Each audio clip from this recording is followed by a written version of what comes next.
இப்போ நம்ம போட போகிறது வந்து டபுள் செயின் ஸ்டிச்சு. சரிங்களா? இது வந்து ஒரு கோடு மாதிரி லைனாக கிழிச்சுக்குங்க ஸ்கேல் வச்சு. இது எதுக்காக யூஸ் பார்த்தீங்கன்னா, நம்ம நெட்வொர்க்கெல்லாம் பண்ணுவோம் ப்ளவுஸில். ஓகேங்களா? அப்போ நெட்வொர்க்கு கட் ஒர்க்கு அதெல்லாம் பண்ணும்போது நம்மளுக்கு வந்து ஸ்ட்ராங்காக இருக்கிறதுக்காக இது. ஒன்றுமே இல்லை, நம்ம ஸ்டார்டிங்கில் போட்டோம் தெரியுமா செயின் ஸ்டிச்சு, அதே தான். அதை ஃபஸ்ட்டு ஃபுல்லாக போடணும்.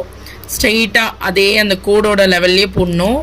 இப்போ உங்களுக்கு பார்த்தீங்கன்னா தெரியும், நான் ஃபஸ்ட்டு நம்ம டே 1ல் பார்த்த அந்த கோடில் பார்த்தீங்கன்னா செயின் ஸ்டிச்சு உங்களுக்கு கிளியராக காட்டுறதுக்காக நல்லா பெருசாக போட்டேன்.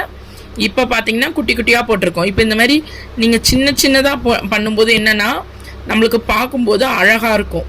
பெருசு வந்து அவ்வளோவா தெரியாது, ரொம்ப லாங்காக பிளேஸ் தள்ளி தெரியும். இப்போ நம்ம வந்து எவ்வளோத்துக்கு எவ்வளோ குட்டியாக போடுறோமோ அப்போ நம்மளுக்கு ஈஸியாக இருக்கும். இதையே நம்ம ஃபுல்லாக கவர் பண்ணிடணும் ஃபஸ்ட்டு. பாருங்கள் ஃப்ரெண்ட்ஸ், இது இப்போ முடிய போகுது. இது போட்டுட்ட பிறகு நம்ம எப்படி அதை வந்து டபுள் செயின் ஸ்டிச்சாக மாற்றுறதுன்றது நான் சொல்கிறேன். இப்போது முடிஞ்சிடுச்சு. இங்கே வந்து நம்ம எப்போவுமே போடுற அந்த லாக் ஒன்று போட்டுக்கணும்.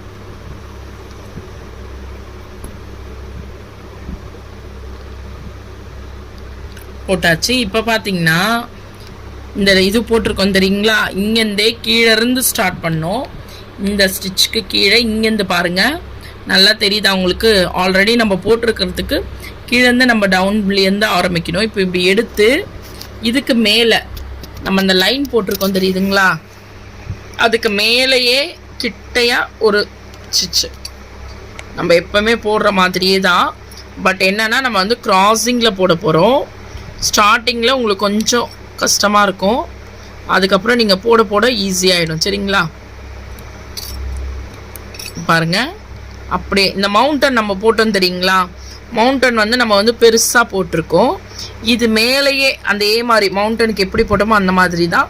பட் நம்ம லாக் போட போகிறதில்ல, அப்படியே ஸ்டிச்சே நம்ம செயின் ஸ்டிச்சே மேலே கீழே அந்த இதுவை மட்டும்தான் போட போகிறோம்.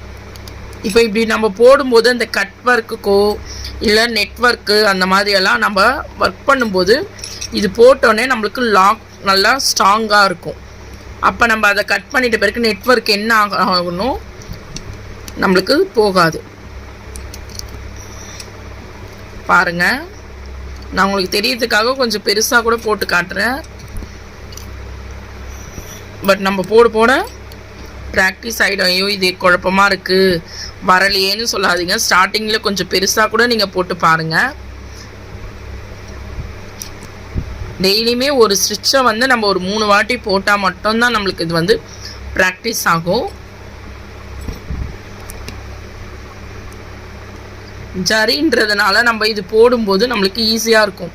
நெக்ஸ்ட்டு நம்ம வரும்போதெல்லாம் சில்க் த்ரெட்லலாம் நம்மளுக்கு இதோட ஒர்க்கெல்லாம் பண்ணும்போது நம்மளுக்கு இன்னும் ப்ராக்டிஸ் ஆகிடும். இதில் நல்லா நம்ம ப்ராக்டிஸ் பண்ண த்ரெட்டில் வந்து ஈஸியாக இருக்கும். நிறைய பேர் சொல்லுவாங்க த்ரெட் ஒர்க் வந்து ரொம்ப கஷ்டம் வராது அப்படின்னு. நம்ம ப்ராக்டிஸ் பண்ணால் எதுவாக இருந்தாலும் நம்மளுக்கு வரும். இப்போ பார்த்திங்கன்னா நம்ம செயின் ஸ்டிச் போட்டோம், அது மேலே பார்த்திங்கன்னா நம்ம டபுள் செயின் ஸ்டிச் மாதிரி போட்டிருக்கோம். இப்போ உங்களுக்கு நம்ம ஃபஸ்ட் டே போட்ட செயின் ஸ்டிச்சுக்கும் இதுக்கும் டிஃப்ரெண்ட் தெரியும். அதே மாதிரி இது இருக்காது. அது போட்டுட்டு அது மேலே வந்து நம்ம ஜிக்ஜாக் சொல்லுவாங்க, அந்த மாதிரி ஷேப்பில் நம்ம இப்படி போட்டிருக்கோம். போட்டுட்டு இப்போ இந்த லாஸ்ட்டாக இருக்குல்ல, இந்த இடத்துல நீங்கள் எப்போவுமே போடுற அந்த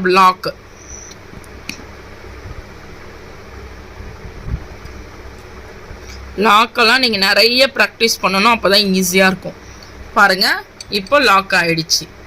சரிங்களா? இதுதான் வந்து டபுள் செயின் ஸ்டிச்சு. டவுட்னா கமெண்ட் பண்ணுங்கள், லைக் பண்ணுங்கள், சப்ஸ்கிரைப் பண்ணுங்கள். தேங்க்யூ.